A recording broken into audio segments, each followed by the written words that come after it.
Baik, Assalamualaikum warahmatullahi wabarakatuh. Waalaikumsalam warahmatullahi wabarakatuh. Teman-teman, kembali lagi bersama saya Alisa Mulia Isya Nasi Kuning ini dalam tutor sebaya beraksi oleh tiga teman kita ini. Yang dimana saya sudah membimbing mereka dalam mengasah pola pikir mereka untuk memberikan kita nilai-nilai yang terbaik nantinya.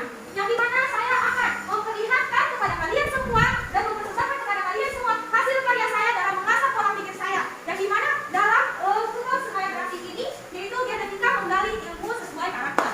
Nah, oke teman-teman, di sini saya akan memperkenalkan kepada kalian semua tutor sebaya saya, yang dimana Muhammad Roy Ardiansyah akan membahas tentang hukum Mendel 1, penyimpangan semu 1, dan juga wanita seks sesuai karakternya yang seni. Dan yang kedua, yaitu Rodian Cerisa Domit akan membahas tentang hukum Mendel 2, kelainan dan penyakit serta gen getam. Lalu yang ketiga siapa kira-kira? Nah, kita bisa lihat ya, di situ ada bunga. Nah, dia akan membahas tentang penyimpangan semu 2 dan juga golongan darah. Baik teman-teman, ketiga teman kita ini akan mempresentasikan hasil kualitas mereka dalam mengasah pola pikir mereka, yang dimana mereka akan mengkaitkan karakter mereka dengan hubungan dengan tutor sebaya beraksi ini dalam ilmu pengetahuan yang lebih baik lagi. Nah, sebelumnya saya banyak-banyak berterima kasih kepada Ibu Guru Haidar Kadimasar Al-Masih PDMPT yang memberikan kita banyak perubahan-perubahan yang Masya Allah bisa kita hebat sekali. Yang tadinya kita tidak tahu apa ini bisa menjadi tahu. Nah, untuk yang selanjutnya yaitu karena kita bisa lihat ya, beberapa hari ini banyak sekali kasus-kasus COVID yang menaik, maka saya di sini menghimbau kepada teman-teman semua agar mematuhi protokol kesehatan, yang dimana menjaga jarak, memakai masker, dan tidak saling bersentuhan. Nah, mungkin itu saja. Maka di sini saya akan mempersilahkan kepada teman saya Muhammad Roy Ardiansyah yang akan menampilkan tentang materi hukum Mendel 1, penyimpangan semu 1, dan juga wanita seks. Bisa kita beri tepuk tangan? Assalamualaikum warahmatullahi wabarakatuh. Waalaikumsalam warahmatullahi wabarakatuh. Perkenalkan, nama saya Muhammad Roy Ardiansyah. Saya dari tutor sebaya Alisa Aulia M Jaga.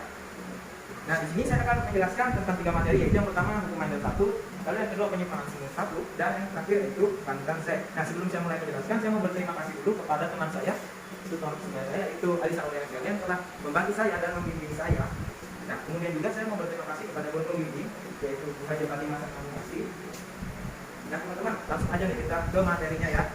Nah, yang pertama kita akan membahas hukum Mendel 1. Apa sih yang dimaksud dengan hukum Mendel 1?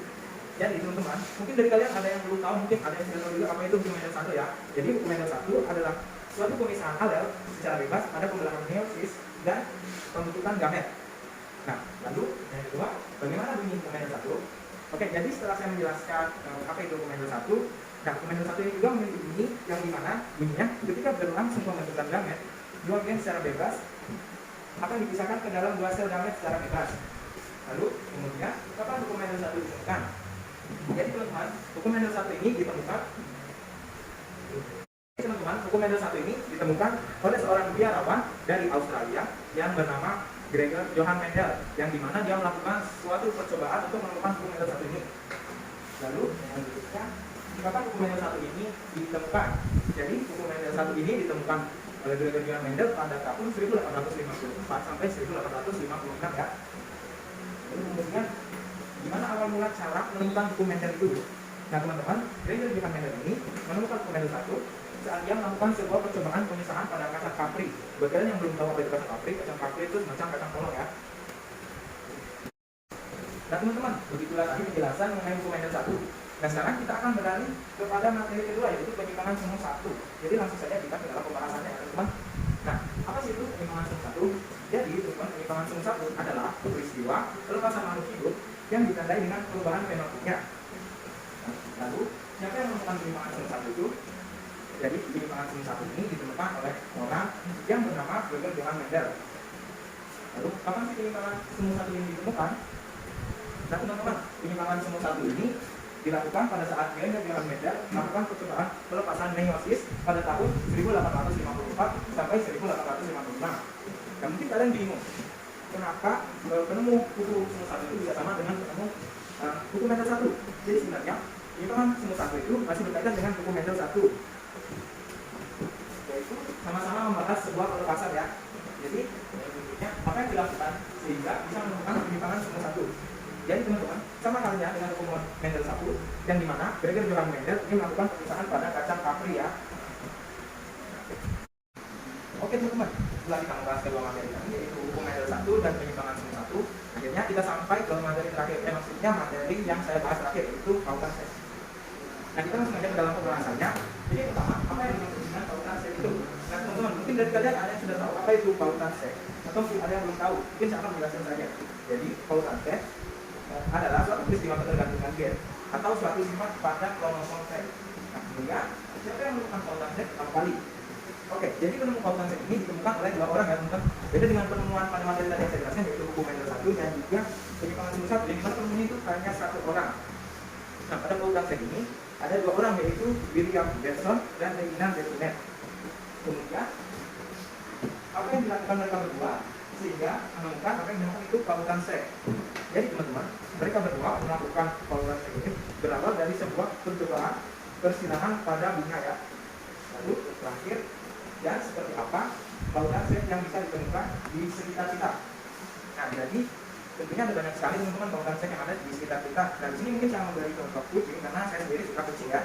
Nah, jadi kucing itu misalnya ada kucing jantan yang berwarna oranye dan kucing Cina yang berwarna hitam putih. Di mana mereka melakukan persilangan dan bisa menghasilkan sebuah keturunan yang berwarna mungkin sekitar 4 warna atau bisa lebih, yaitu oranye, oranye putih, atau belang 3 misalnya hitam putih oranye, atau oranye atau hitam saja. Nah teman-teman, jadi dari ketiga materi tadi, yaitu hukum Mendel 1, pautan semu 1, dan pautan seks, saya bisa menyimpulkan atau mengaitkan dengan bahasa saya, yaitu seni, yang dimana mungkin saya akan meningkatkan lagi wawasan saya dan pengetahuan saya supaya bisa membuat ilustrasi atau sebuah karya dalam pembelajaran ketiga materi tadi menjadi lebih menarik atau lebih indah atau lebih berwarna, dan juga lebih mudah dipahami ya tentunya karena terdapat sebuah sesuatu yang indah sehingga kita bisa menguntungkan terutamanya diri kita sendiri atau generasi berikutnya. Jadi sekian materi yang saya bawakan tentang hukum Mendel 1, penyimpangan semu 1, dan pautan seks. Kurang materi yang tadi saya bawakan mohon dimaafkan. Kali ini dengan membuka hidayah. Wassalamualaikum warahmatullahi wabarakatuh. Dan kepada teman saya yaitu Alisa Aulia menjaga memberikan presentasi. Baik, kita bisa lihat teman kita Muhammad Rai sudah menjelaskan tentang hukum Mendel 1, penyimpangan semu 1 dengan pautan seks sesuai dengan karakternya, itu seni. Wow, semoga nah, selanjutnya yang kita tunggu-tunggu nih, yaitu teman kita yaitu Rodia Cerisa Doge akan membahas tentang hukum Mendel 2, kelainan dan penyakit serta gen dan mental. Baik, kepada Rodia saya persilakan. Assalamualaikum warahmatullahi wabarakatuh. Waalaikumsalam warahmatullahi wabarakatuh. Perkenalkan, nama saya Rodia Cerisa Doge dari Tutor Sebaya Alisa Aulia yang Jaga. Di sini saya akan membahas mengenai hukum Mendel 2, terus kelainan dan penyakit dan juga gen mental. Nah, yang pertama itu kita bahas apa sih itu hukum Mendel 2? Nah, yaitu hukum ini biasa disebut dengan hukum assortas atau hukum law of independent assort atau hukum berpasangan secara bebas. Dalam hukum ini, setiap sifat bisa berpasangan dengan sifat yang lainnya yang tidak sealel pada saat pembentukan gamet. Terus yang kedua, lalu siapa sih penemu hukum Mendel itu? Yaitu Gregor Johann Mendel, lahir di Saint-Louis, Adolf, Kekaisaran Australia pada tanggal 20 Juli 1822 dan meninggal di Brno, Kekaisaran Australia sampai Hungaria pada tanggal 6 Januari 1886. Pada umur 61 tahun, dia adalah ilmuwan atau biarawan Augustina berbahasa Jerman Celsia yang meraih ketenarannya Alungenpa sebagai pendiri ilmu dari genetika. Nah, lalu yang kedua yang ketiga, apa bunyi hukum Mendel 2 itu? Yaitu hukum pengelolaan bebas atau IPRIS. Sekali lagi, hukum pengelolaan bebas. Contohnya perkawinan antara kacang etis, biji bulat kuning, dan berkerut hijau. Lalu bagaimana proses terjadinya Mendel 2 itu atau independent assort? Terjadi saat alel untuk suatu sifat terpisah ketika gamet terbentuk, pasangan alel ini kemudian disatukan secara acak atas pembuahan. Mendel sampai pada kesimpulan ini dengan melakukan persilangan monohibrida. Lalu kapan ditemukannya hukum Mendel 2 itu? Yakni pertama kali ditemukan oleh seorang ilmuwan asal Australia yaitu Gregor Johann Mendel, bersumber dari Encyclopedia. Mendel pertama kali melakukan percobaan penghilangan pada kacang kapling pada tahun 1854 sampai 1856. Nah, lalu kita pindah untuk membahas mengenai kelainan penyakit. Kelainan penyakit juga bisa disebut sebagai penyakit genetik atau dengan kata lain kelainan genetik. Apa teman-teman? Apa sih itu kelainan genetik? Kelainan genetik itu penyakit yang diwariskan dari orang tua ke anak. Kerap disebut juga penyakit genetik atau kelainan genetik dalam dunia medis, ya teman-teman. Ini adalah satu kondisi ketika terjadinya perubahan sifat dan komponen di dalam gen sehingga menimbulkan yang namanya penyakit. Yang kedua, siapa yang menemukan kelainan genetik itu? Pertama kali diteliti oleh dokter asal Inggris Johann Lander. Dia mendeskripsikan tentang gejala kondisi genetik itu pada tahun 1866. Yang ketiga, bagaimana terjadinya kelainan genetik itu? Yaitu suatu kondisi di mana terjadinya perubahan sifat dan komponen di dalam gen sehingga menimbulkan penyakit. Kondisi ini dapat disebabkan oleh mutasi baru pada DNA atau kelainan pada gen yang diwariskan dari orang tua. Nah, kita berpindah ke materi selanjutnya, yaitu gen letal. Nah, teman-teman, apakah kalian sudah pernah mendengar atau membaca apa itu gen letal? Jadi, gen letal itu bisa juga disebut dengan gen kematian. Adalah gen dalam keadaan homozigotik atau homozigot menyebabkan kematian individu. Dilansir dari Umer Bing, gen letal dominan adalah gen yang dapat menyebabkan kematian dalam kondisi gen yang mengandung dua gen dominan atau memiliki alel yang sama, ya teman-teman. Terus, kapan terjadinya gen letal itu? Gen ini dapat terjadi saat perkembangan embrio setelah lahir maupun menjelang dewasa. Dengan gen letal dapat muncul karena faktor keturunan atau mutasi yang terjadi karena pengaruh lingkungan. Lalu kita belum tahu nih kenapa gen letal itu dapat menyebabkan kematian. Nah, karena peran gen asli itu melumpuhkan karakter atau bagian tubuh yang penting terganggu, sehingga tidak dapat melakukan tugasnya dengan baik. Terdapat dua macam gen letal, yaitu gen letal dominan dan gen letal resesif. Lalu yang terakhir, siapa dan pada tahun berapa gen letal itu ditemukan? Yaitu pada tahun 1905, Lucien Chonet, seorang genetika asal Prancis, menemukan bahwa gen Y warna bulu kuning pada tikus mencit lebih dominan daripada bulu berwarna coklat. Namun tidak pernah ditemukan tikus kuning dengan gen yang heterozigot. Nah, kesimpulan dari ketiga materi saya ini yaitu hukum Mendel 2, kelainan penyakit dan juga gen letal. Karena di sini karakter saya adalah bebas, maka saya akan memperdalam wawasan saya dalam pembelajaran ini untuk masa depan saya agar dapat bermanfaat bagi diri saya sendiri dan juga generasi milenial lainnya. Sekian dari saya, mohon maaf jika ada kekurangan. Assalamualaikum warahmatullahi wabarakatuh. Baik, sebelum saya beralih ke teman kita selanjutnya, saya tadi lihat teman kita ini mukanya pada gak semangat. Harus semangat dong, biar nanti kita bisa mendapatkan ilmu-ilmu yang bermanfaat untuk masa depan kita. Nah, yang selanjutnya yang akan tampil yaitu di situ kita bisa lihat ada bunga, si bunga mekar yang akan menampilkan presentasinya yaitu penyimpangan semu 2 dan juga golongan darah. Kepada bunga-bunga, saya persilakan untuk naik ke atas. Assalamualaikum warahmatullahi wabarakatuh. Perkenalkan, nama saya Bunga Aulia. Saya dari Tutor Sebaya Aurisa Aulia M. Jaga. Yang dimana saya akan mempresentasikan materi tentang penyimpangan semu 2 dan golongan darah. Sesuai dengan karakter saya, terurut, yang dimana awal mulanya saya akan membahas tentang penyimpangan semu 2. Nah, yang pertama, apa itu penyimpangan semu 2? Penyimpangan semu 2 dapat kita ketahui, yaitu dapat juga dikatakan sebagai penyimpangan semu hukum Mandel, yang dimana merupakan peristiwa persilangan makhluk hidup yang ditandai dengan berubahnya perbandingan fenotipe hukum Mandel. Yang kedua, bagaimana sih terjadinya penyimpangan semu 2? Terjadi karena adanya dua pasang gen atau lebih saling mempengaruhi dalam memberi fenotipe individu.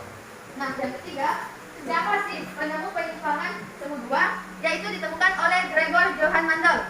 Yang keempat, apakah teman-teman tahu apa yang dilakukan oleh Gregor Johann Mandel? Jadi pada sekitar yang keempat, apakah teman-teman tahu persilangan apa yang dilakukan oleh Gregor Johann Mandel? Jadi, pada sekitar abad ke-19, Gregor Johann Mandel melakukan percobaan hibridisasi atau persilangan menggunakan kacang polong atau Apis specium sativum.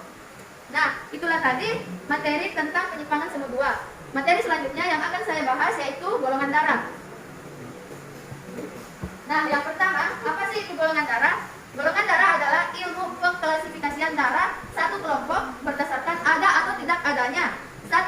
warisan pada permukaan membran sel darah merah. Nah, yang kedua, siapa sih penemu golongan darah? Nah, penemu golongan darah yaitu Karl Landsteiner. Yang ketiga, apakah kalian tahu bagaimana sih proses pengaliran darah di dalam tubuh manusia? Nah, dalam peredaran darah di dalam tubuh sistemik, ventrikal kiri memompa darah kaya oksigen ke arteri utama atau aorta. Lalu darah mengalir dari aorta ke arteri yang lebih besar dan lebih kecil. Kemudian masuk ke jaringan kapiler.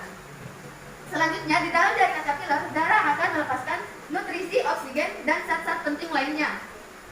Nah, yang keempat, apa sih yang dilakukan oleh Karl Landsteiner sehingga menemukan golongan darah? Nah, pada tahun 1900, Karl Landsteiner menemukan bahwa dua orang dalam kontak menggumpal, dan pada tahun 1900 ia menemukan bahwa efek ini disebabkan oleh kontak darah dengan serum darah.